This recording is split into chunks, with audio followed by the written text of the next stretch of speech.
বন্ধনে কি আনিছে কেনেকৈ স্বাৱলম্বিতাৰ পথ প্ৰশস্ত কৰিছে চাওকে বিশেষ প্ৰতিবেদন আত্মসংস্থাপন বিচাৰে নেকি সপোনৰ বাটত অন্তৰায় হৈছে নেকি মূলধনৰ অভাৱ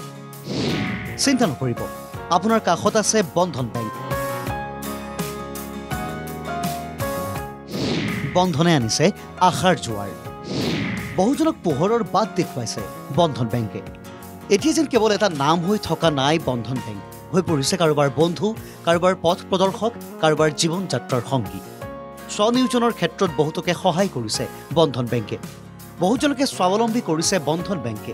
বন্ধন বেংকৰ বগৰীবাৰী শাখায়ো ঋণ প্ৰদান কৰি স্বাৱলম্বিতাৰ পথ প্ৰশস্ত কৰিছে বহুজনৰ এইজন আব্দুল ৰেজ্জাক আলী বন্ধনৰ পৰা ৩ লাখ টকাৰ ঋণ লৈ আব্দুল ৰেজ্জাক আলীয়ে আৰম্ভ কৰিছিল ব্যৱসায় বৰ্তমান তেখেতে খুচুৰা তথা পাইকাৰী দোকানেৰে পৰিয়াল পোহপাল দিয়াৰ লগতে স্বাৱলম্বী হ'বলৈ সক্ষম হৈছে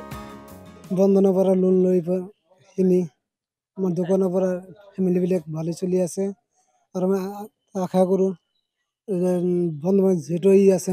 মাৰ্কেটটো ভালো চলাই আছোঁ তাৰপিছত মই বেছিকৈ আশা কৰিছোঁ ল'বৰ কাৰণে 3 লাখ টকা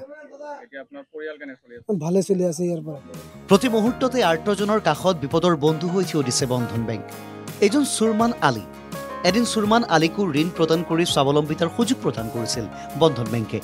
সুৰমান আলীয়ে বন্ধন বেংকৰ বগৰীবাৰী শাখাৰ পৰা ঋণ লৈ হাৰ্ডৱেৰ দোকান আৰম্ভ কৰিছিল বৰ্তমান দোকানখনৰ পৰা উপাৰ্জিত ধনেৰে তেখেতে পৰিয়াল পোহপাল দিয়াৰ উপৰি স্বাৱলম্বী হ'বলৈ সক্ষম হৈছে মই বগৰীবাৰী বন্ধনৰ পৰা মই লোন নিছোঁ লোন নিয়ে মই হাৰ্ডৱেৰ দোকান কৰিছোঁ মই লোনৰ পৰা মই ভালো একটু আগবাঢ়ি আছোঁ মোৰ পৰিয়ালটো ফেমিলিটো ওপৰলৈ খুব ভাল চলি আছে সেইজন্য মই বগৰীবাৰী বন্ধন বেংকটো মই ধন্যবাদ জনাইছোঁ যাতে পৰৱৰ্তী যেনে মোক যাতে মানে কিছু সহায় কৰি যাতে বন্ধন বেংকে থেকে মই যেনে আগবাঢ়ি যাব পাৰোঁ এইজন আফজাল হুছেইন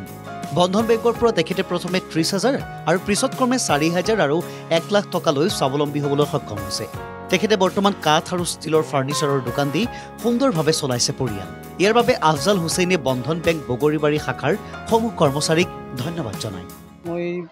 বগৰীবাৰীত ফাৰ্নিচাৰ দোকান কৰোঁ শালবাৰী বজাৰ আলমাৰী শোকেছ গডৰেজ চেয়াৰ টেবিল আলনা এইবিলাক আছে আৰু বগৰীবাৰী বন্ধন বেংকৰ পৰা মই ফাৰ্ষ্টত 30,000 টকা লৈছিলোঁ তাৰপিছত আৰু 4,000 টকা লৈছিলোঁ এইবাৰ আৰু 1 লাখ টকা লৈছোঁ এইবিলাক কৰি আমাৰ দোকানখন চলি আছে বা আমাৰ সংসাৰখন চলাই আছোঁ এয়া কেৱল একোটা উদাহৰণহে এনেকৈ এতিয়া বহুজনৰ কাষত সংগী হৈ থিয় দিছে বন্ধন বেংক বহুতৰে মুখত হাঁহি বিৰিঙাইছে বন্ধন বেংকে সঁচাই জীৱনটো যদি আকাশ হয় তেন্তে আকাশৰ আটাইতকৈ ধুনীয়া তৰাটোৱেই যেন বন্ধন বেংক বিলাসীপাৰাৰ পৰা অবিনাশ চিলৰ ৰিপৰ্ট NKTV+